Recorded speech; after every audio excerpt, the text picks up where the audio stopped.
జగిత్యాల మాజీ ఎమ్మెల్యే జీవన్ రెడ్డి కాంగ్రెస్ ను వీడటం తొందరపాటు చర్యన్నారు ఖైరతాబాద్ ఎమ్మెల్యే దానం నాగేందర్. జీవన్ రెడ్డి పార్టీని వీడకుండా సీఎం రేవంత్ రెడ్డి చివరి వరకు ప్రయత్నించారని తెలిపారు. పార్టీని వీడకుంటే జీవన్ రెడ్డికి రాజ్యసభ ఎంపీగా పంపాలన్న ఆలోచనలో సీఎం ఉన్నారన్నారు.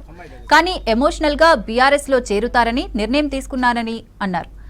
హైదరాబాద్ ఖైరతాబాద్ బడా గణేష్ విగ్రహం దగ్గర 99 రోజుల ప్రజాపాలనలో భాగంగా ర్యాలీలో పాల్గొన్నారు. కార్యక్రమంలో జీహెచ్ఎంసీ జోనల్ కమిషనర్ ప్రియాంక పాల్గొన్నారు.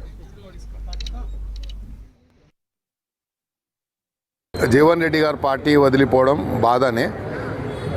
చాలా కాలం నుండి సేవలు చేసినటువంటి వ్యక్తి కాబట్టి అది కొంచెం బాధాకరమే. అయినా ముఖ్యమంత్రి గారు ఒక సందర్భంలో మేము కూర్చున్నప్పుడు ఆయన చాలా రకాలుగా ప్రయత్నం చేసి కన్విన్స్ చేయాలని ప్రయత్నం చేసినాడు. ముఖ్యమంత్రి గారు ఒక మాట కూడా చెప్పాడు, మేము చాలా ఇంపార్టెంట్ లీడర్స్ అందరం కూర్చుంటే ముఖ్యమంత్రి గారితో నేను రాజ్యసభ ఇప్పియాలని నెక్స్ట్ దాంట్లో అని నేను ఆలోచించాను. తొందరపడ్డాడైనా నేను ట్రై చేశాను. అందరినీ శ్రీధర్ బాబు గారిని పంపించాను, పిసిసి ప్రెసిడెంట్ పంపించాను, చాలామందిని పంపించాను. ఆయన తొందరపాటు చర్య చేస్తున్నాడు. ఇప్పటికైనా ఆపండి అంటే మళ్ళీ కూడా కొంతమంది లీడర్స్ కూడా పోయి మల్లు రవి గారు అలాంటి పెద్ద పెద్ద నాయకులు పోయి కూడా కన్విన్స్ చేశారు. కానీ పొలిటికల్గా కొన్ని ఎమోషనల్ డిస్టెన్స్ చేసినప్పుడు అది సొసైటికల్ అటెంప్ట్ అయితే తప్ప ఇది కాదు. ఏదైనప్పటికీ ఆయన ఎక్కడున్నా బాగుండాలని కోరుకుంటున్నాను.